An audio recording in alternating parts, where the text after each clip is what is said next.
ان کے ذریعے سے جب آپ جو بھی رقم بنتی ہو 2000 4000 5000 ہم نے وکیل صاحب سے معلوم کیا تو وہ بہت ایمانداری کے ساتھ جو پیسہ لے رہے ہیں وہ 5,500 روپے. اور ملک کا قانون یہ ہے کہ اگر آپ کا برتھ سرٹیفکیٹ نہیں ہے تو اب آپ کی عمر 20 سال ہے, ہر سال کے حساب سے 200 روپے کا فائن پڑے گا آپ کو, ہر سال کے حساب سے 200 روپے کا فائن, 20 سال کے حساب سے 200 روپے کے فائن کے حساب کے ساتھ آپ کا برتھ سرٹیفکیٹ بنا دیا جائے گا. لیکن صرف قانونی مسائل, سرکاری کام وہ 200 روپے سے ہونے والے نہیں رہتے ہیں, اس میں ملائی بھی دینا پڑتا ہے. تو بڑی ایمانداری کے ساتھ 5,500 روپے میں برتھ سرٹیفکیٹ بن جاتا ہے. لائر کورٹ میں دائر کرے گا کہ ان کا برتھ سرٹیفکیٹ نہیں ہے, کورٹ جو ہے وہ منڈل کو جو بھی آفس ہوتی ہے وہاں آرڈر کرے گی, وہاں سے 3-4 مہینے کے اندر آپ کا برتھ سرٹیفکیٹ قانونی طور پر بن کر آئے گا. وہ ابھی آپ محنت شروع کریں گے, آپ سمجھیں گے اتنا مشکل کام کون کرے گا کہ وکیل کو پکڑو, 5,000 روپے کھلاؤ, پھر 3-4 مہینے تک پیچھے پھرو.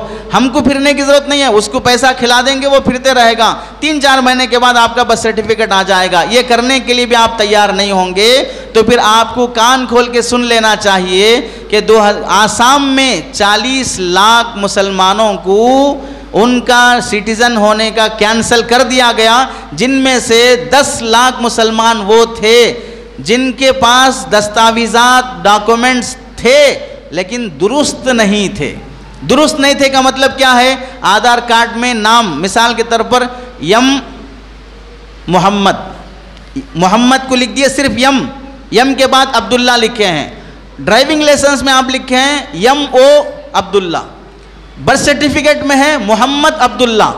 تو ایک جگہ پورا محمد ہے, ایک جگہ صرف ہے, تیسری جگہ MO ہے. تو پھر اس اسپیلنگ مسٹیک کی وجہ سے 10 لاکھ لوگوں کو آسام میں ڈیٹینشن سینٹر میں جانے کے فیصلے کیے گئے کہ آپ یہاں کے شہری نہیں ہیں, آپ جا کے جنگلوں میں زندگی گزاریں, کھانا نہیں, رہنے مسئلہ نہیں, یہ ساری مصیبتوں کو جھیلنا پڑا. حتیٰ کہ پراپرٹیاں بیچنے پہ مجبور ہو گئے لوگ اپنا ڈاکومنٹ درست کرنے کے لیے. زمین جائے تو جائے, میں بچوں گا پھر کما لوں گا, ہو سکتا ہے. اتنا مشکل مسئلہ ہے, 40 لاکھ لوگوں کو پھر واپس آنا. وہاں کے لوگ بھی ایسا ہی سمجھیں گے یہ سب تھوڑی ہوگا, ایسا قانون تھوڑی آئے گا. آپ سمجھیے دشمن ایسے حملہ کرتا ہے کہ ایک ساتھ پورے 25 کروڑ لوگوں کو فنا نہیں کر سکتا, لیکن تھوڑا تھوڑا تو فنا کیا جا سکتا ہے. اس سے مثال سے سمجھیں, آپ کے گھر میں اگر 25 لوگوں کا کھانا پکتا ہے تو 25 لوگوں کا کھانا ایک ہی آدمی ایک وقت نہیں کھا سکتا, لیکن ایک ہی آدمی اگر 25 بار کھائے گا تو 25 لوگوں کا کھانا بھی ختم ہو جائے گا. یا 25 لوگ کھا لیں گے تو 25 لوگوں کا کھانا ختم ہو جائے گا. ایک ہی آدمی 25 لوگوں کا نہیں کھا سکتا. تو خطرہ تو بہر صورت ہے. ہمیں حکومت سے لڑنے کی طاقت نہیں ہے اور ہمیں حکومت کے خلاف جانے کا حکم اور اجازت بھی نہیں ہے, لیکن ہمیں اس وقت کیا کہا جا رہا ہے کہ آپ اپنا ڈاکومنٹ درست کریں. اور یہ کام ہم شریعت کی طرف سے نہیں کہہ رہے ہیں, یہ کام خود قانون کہہ رہا ہے, سرکار حکومت کہہ رہی کہ یہاں کے شہری ہونے کے لیے آپ اپنے دستاویزات بناؤ. دستاویزات بنانا کوئی مشکل کام نہیں ہے, صرف ارادے چاہیے بس. پہلی چیز ہے آپ کا برتھ سرٹیفکیٹ ہونا, دوسری کوشش کرو راشن کارڈ ہونا, تیسری کوشش ہے آدھار کارڈ صحیح ہونا اسپیلنگ مسٹیک کے بغیر, چوتھی چیز ہے پاسپورٹ ہونا. 4 سال کے بچے کا ہی کیوں نہ صحیح آپ اپنا پاسپورٹ اس کا بھی بنا کے رکھیے. اور 5ویں چیز ہے TC تعلیمی سند, یہ بھی بنا کر رکھیے. یہ چیزیں ہیں جو بنانا ضروری ہے. اور 6ٹھی چیز ہے آپ کے نام پر اگر کوئی زمین کی کاغذات ہوں, پراپرٹی ہوں, تو آپ کے برتھ سرٹیفکیٹ میں جو اسپیلنگ ہے اور آپ کے زمین کے کاغذات میں جو نام ہے آپ کا, وہ دونوں نام اسپیلنگ مسٹیک کے بغیر ہونا چاہیے. اگر آپ کا نام MO کے ساتھ برتھ سرٹیفکیٹ میں ہے اور آپ کے زمین کے پیپرات میں آپ کا نام محمد عبداللہ سے ہے, تو پھر آپ دل کے پردے کھول کے سن لیجئے وہ پراپرٹی آپ کی نہیں ہے. ابھی فی الوقت ہے آپ کی, لیکن قانون جب آئے گا تو آپ کی نہیں رہے گی. اسپیلنگ مسٹیک کے بغیر کرنے کے کام ہے. اب اس مسئلے میں عام طور سے ہر آدمی کو یہ قانونی کام کروانے کی طاقت نہیں ہوتی. مشکل مسئلہ یہ ہے کہ ہم میں سے جتنے پڑھے لکھے لوگ ہیں, نوجوان خاص طور سے, انگریزی اچھی آتی ہے, سسٹم چلانا جانتے ہیں, ایپس ڈاؤن لوڈ کر کے ایپس کے ذریعے سے معلومات اکٹھا کرنا جانتے ہیں, یہ سب پڑھے لکھے لوگ ہیں, لیکن افسوس یہ ہوتا ہے موبائل میں، یوٹیوب، انٹرنیٹ، میڈیا اور گندی فلموں میں اور غلیظ کاموں میں لگے رہتے ہیں. اپنے محلے کی خواتین، آپ بتائیے کیا یہ کام ایک بیوہ عورت خود اپنے سے کرنا چاہے تو کر سکتی ہے؟ ایک ان پڑھ آدمی خود کرنا چاہے تو کر سکتا ہے؟ اس موقع پر پڑھے لکھے نوجوانوں کی ذمہ داری ہے. جو شروع میں نے کہا تھا، اللہ اس بندے کی مدد میں لگا رہے گا جو بندہ دوسرے کی مدد میں لگا رہتا ہے. آپ سمجھ لیجئے اس مسئلے کو. آپ میں سے جتنے لوگ عمرے اور حج پر گئے ہیں، وہاں اگر کسی وجہ سے اتفاقاً آپ حج میں گم ہو گئے تو پھر آپ 1 گھنٹے کے لیے کتنا پریشان ہو جاتے ہیں کہ میرا خیمہ کہاں پر ہے، میرے لوگ کہاں پر ہیں. صرف 1 گھنٹے کے لیے آپ گم ہو گئے تھے حج کے موسم میں، تو وہاں جتنا آپ پریشان ہوتے ہیں، یاد رکھ لیجئے اگر اپنے دستاویزات نہیں بنائے تو زندگی بھر ویسے پریشان رہنا پڑے گا، زندگی بھر ویسے پریشان رہنا پڑے گا. اس لیے مسجد کے کمیٹیوں کا کام ہوتا ہے اور محلے کے نوجوانوں کی ذمہ داری ہوتی ہے. جو تنظیمیں، جو کمیٹیاں بنی ہیں، ان کی ذمہ داری ہوتی ہے کہ آپ کوئی کیمپ لگواؤ، گھر گھر جاؤ، ڈور ٹو ڈور جاؤ. اس موقع پر ہمارے دعوت و تبلیغ کے ذمہ دار بھائیوں کی بھی ذمہ داری ہوتی ہے. جیسے دین اور ایمان کی خاطر، نماز کی خاطر گھر گھر جایا جاتا ہے، جیسے یہ قربانی وہ حضرات دے رہے ہیں، ان سے یہ کام بھی بہت اچھے طریقے سے ہو سکتا ہے. انفرادی طور پر ہر گھر کا دروازہ کھٹکھٹا کے آدھا گھنٹہ ٹائم دے کر بیٹھ کر ان کے ڈاکومنٹس کون سے صحیح ہیں، کون سے صحیح نہیں ہیں، یہ وقت ابھی کرنے کا ہے. موقع صحیح ہے، کوئی مجبوری اور پریشانی نہیں ہے. آسانی کے ساتھ معمولی خرچے میں ہر بچے اور ہر بڑے کے ڈاکومنٹس تیار ہو سکتے ہیں. لیکن ہم نے اس موقع پر غفلت میں زندگی گزاری. 2024 کا الیکشن ہو گیا.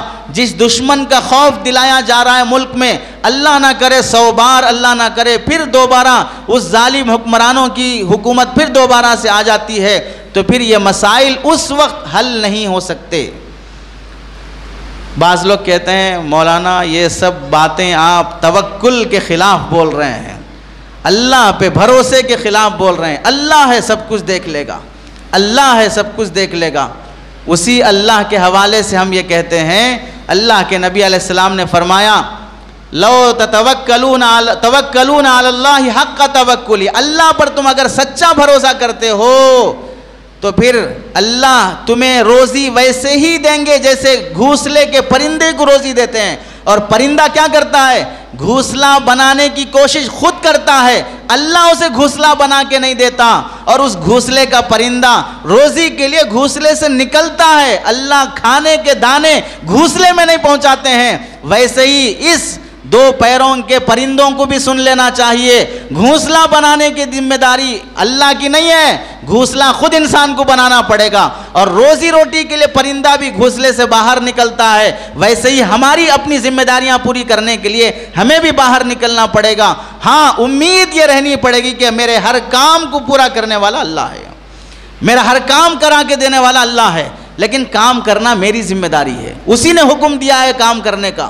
اسے ہرگز اپنی جاہلانہ سوچ کی وجہ سے توکل کے خلاف نہ سمجھیں، اور یہ بھی نہ سمجھیں کہ مولانا بہت ڈرا دے رہے ہیں کہ حالات بہت خطرناک آنے والے ہیں. ڈرانا مقصود نہیں ہے، آگاہ کرنا مقصود ہے کہ ایسے حالات آنے والے ہیں، اس سے پہلے تیاری کر لی جائے. اس کی مثال ایسی سمجھیں، رات میں ہم گھر میں بیٹھے ہیں، اچانک کرنٹ چلا گیا تو کسی نے ارے فوراً دروازہ بند کرو، کوئی سانپ کوئی کتا گھر میں نہ آ جائے. ارے آپ ڈرا دے رہے ہیں. اسے ڈرانا تھوڑی کہیں گے، الو کہیں گے. اسے کہیں گے اندھیرے میں دروازہ بند کر لو، کہیں نقصان دینے والی چیز نہ آ جائے. اسے ڈرانا نہیں کہا جاتا ہے، اسے انتظام کرنے کی پیش خیمہ کہا جاتا ہے. پہلے سے تیاری کر لی جائے.